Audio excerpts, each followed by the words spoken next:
50 years ago, humanity began the war against cancer. When the war against cancer began, we were relying on chemotherapy as the main treatment for cancer. Now, almost 50 years later, we are still relying on chemotherapy as the main treatment for cancer. What is going on? Because we have spent billions of dollars on cancer research, and yet we don't seem to see the productive results of this investment. We are still relying on chemotherapy, radiotherapy, and surgery as the main treatments against cancer, despite spending all these billions of dollars and despite all the many years that have passed. So what is going on with cancer research? Is it possible that we don't want to treat cancer? That would be absurd. Is it possible that we are approaching cancer research the wrong way? Luckily, the number of cancer survivors is on the rise, but we still haven't won the war against cancer. Scientists are now working on the second generation of cancer treatments, the ones that are supposed to replace chemotherapy, radiotherapy, and surgery. In fact, 2 of these treatments were approved last year. One is called immune therapy, and the second one is called gene therapy. Now, immune therapy works like this. You take immune cells from a cancer patient, and these are called T cells. You send them to a lab where they are genetically engineered to fight cancer. And then you inject them into the patient 3 months later, and the patient is cancer-free. As exciting as it sounds, many people and many scientists believe that immune therapy is the future of cancer treatment, but I don't think so. There are 4 problems with this treatment. The first problem is that so far it only works against one type of cancer, which is called lymphoblastic leukemia. And we all know that we have too many types of cancers to deal with: breast cancer, brain cancer, skin cancer, and the list goes on. The second problem with this treatment is that it only works on people who are younger than 25 years old. And we all know that cancer can strike at any age. The third problem, actually, with the 2 treatments that were approved last year, is that they are extremely expensive. The cost of immune therapy is $475,000. And that's not the telephone number of your health insurance company. Actually, that's the cost of treating only one patient against only one type of cancer. What is it about cancer treatments that makes them so expensive? Why? Why do people have to sell an organ to treat another? It is a devastating future that we are heading to unless we do something. So what we really need is a cancer treatment that is efficient, that works for the long run, and that is available when you need it. Now, the other problem with these treatments is that by the time they are cheap enough for you to afford, they won't be efficient. It's going to take many years before somebody from the middle class can afford immune therapy. And by then, it won't be efficient because cancer cells tomorrow will not respond to the same treatment the way they do today. So we need something that also works for the long run. Now, what if I told you that instead of wasting $475,000 on treating only one patient against only one type of cancer, we could, at the same cost, prevent almost all types of cancers in 15 individuals? The human body is equipped with a natural defense mechanism which protects us against cancer, and it's working in your body right now. It is called DNA repair mechanism. When DNA makes copies of itself, there are chances of errors called mutations. And these mutations can be accelerated when you expose yourself to chemicals, radiation, when you adopt an unhealthy lifestyle. Sometimes family history and genetics, they also play a role. But there are proteins that are tasked with repairing these mutations as soon as they happen. And this is happening in your cells right now. So what if there is a way by which we could enhance the cell's ability to repair DNA at a maximum efficiency? In fact, we could do that. We know which proteins are involved in DNA repair mechanism, and we know how to control them with the help of a gene editing technique called CRISPR, which you have heard about in the news. CRISPR is the most precise gene editing technique ever invented in human history, and it is proving to be very efficient. So we could use this technique to enhance the cell's ability to repair its DNA at all time, at all cost. But there is one problem. If we want to protect you against all types of cancers, then we have to make sure that your entire body is genetically engineered, that every cell is programmed to resist cancer. But we can't do it in adult humans because your body consists of 37 trillion cells, and that is impossible to engineer. In fact, there isn't any technology or gene delivery technique that can deliver genes to all this massive number of cells.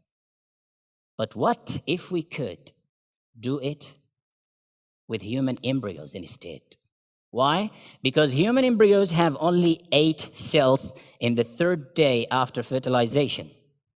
And we can manage, in fact, we can engineer 8 cells in human embryos. In fact, we are already doing it right now. Take a look at these remarkable results. Scientists genetically engineer human embryos. They managed to correct a mutation responsible for a serious heart condition in human embryos. They also managed to treat a condition responsible for a blood disorder.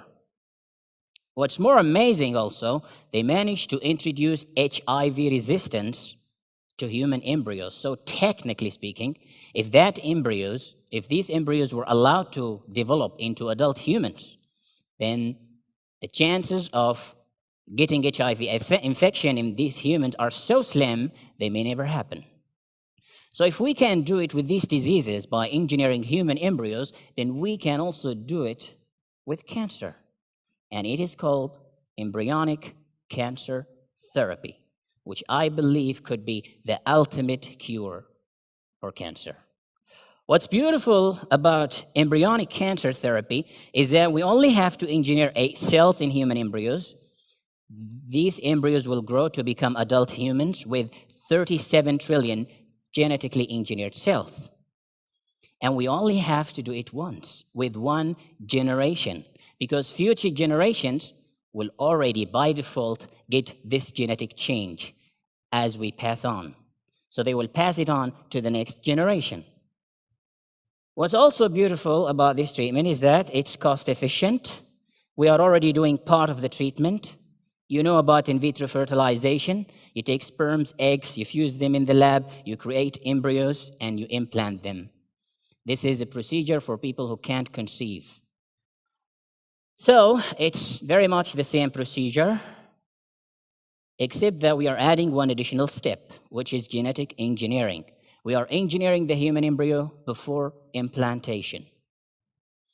And the cost is really not so much in comparison to $475,000. The cost of in vitro fertilization is not more than $15,000. In fact, you can get it cheaper in some countries. And the cost of genetically engineering human embryos is also not more than $10,000. In fact, you can buy CRISPR kit for $1,500, and you can use it to engineer at least 100 embryos.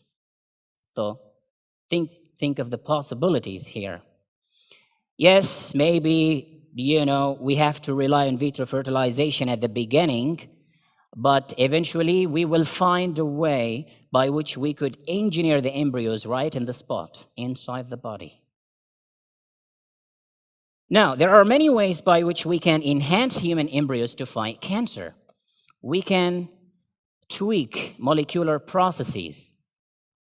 We have a great deal of knowledge about the molecules that are involved with cancer, and we could manipulate them long before birth.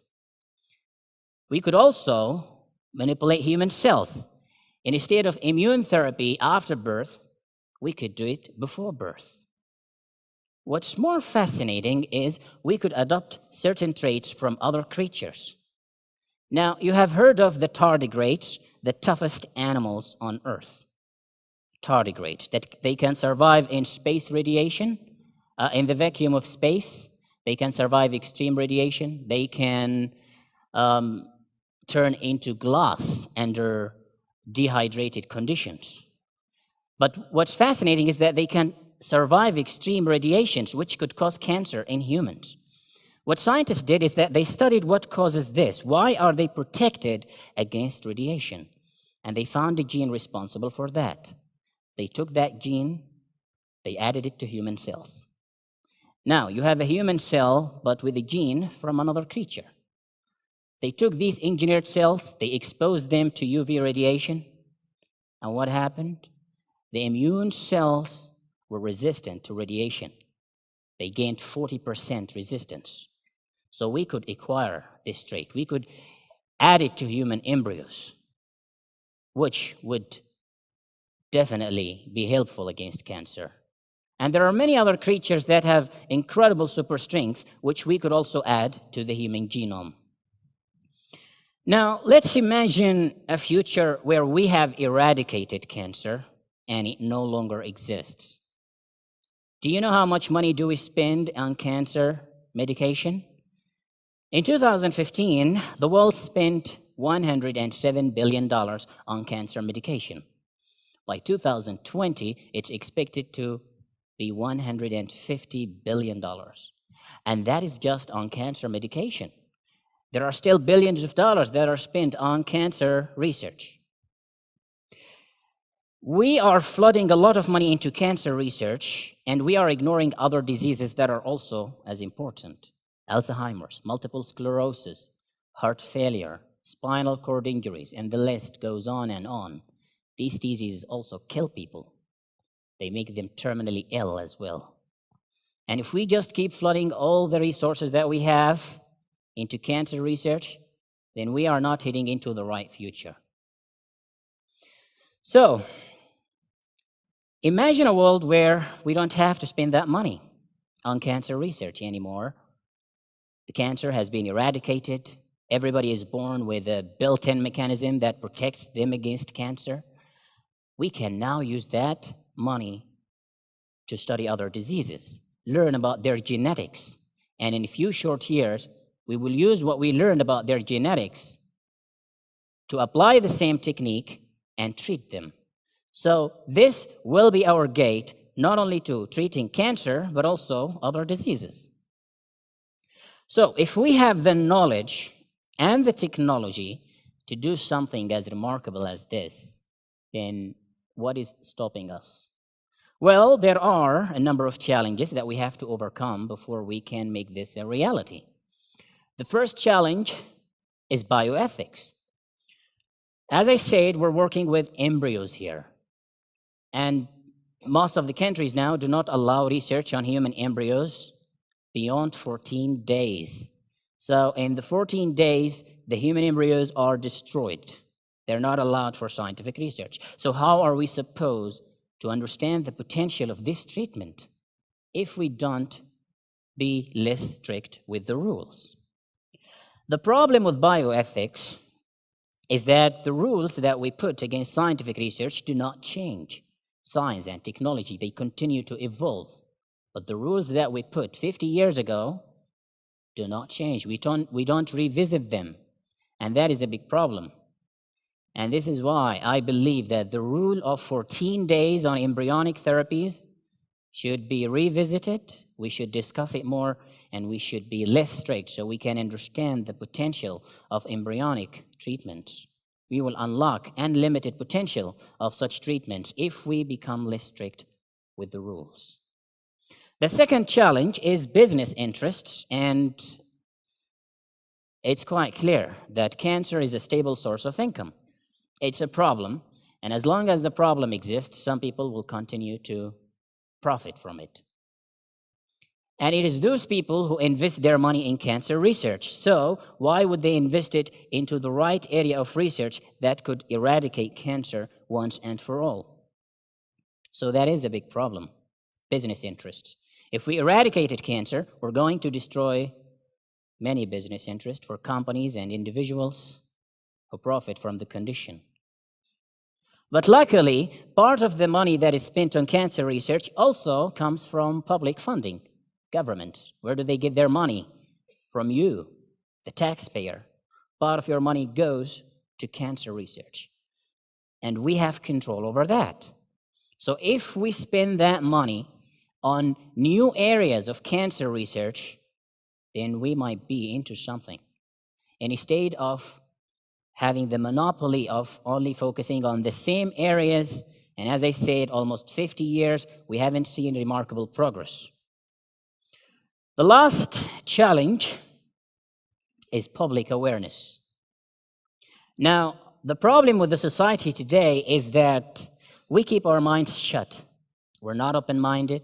When it comes to a new revolution in technology, we just don't accept it, even if we haven't learned a great deal about it, even if we didn't educate ourselves. And that is a big problem.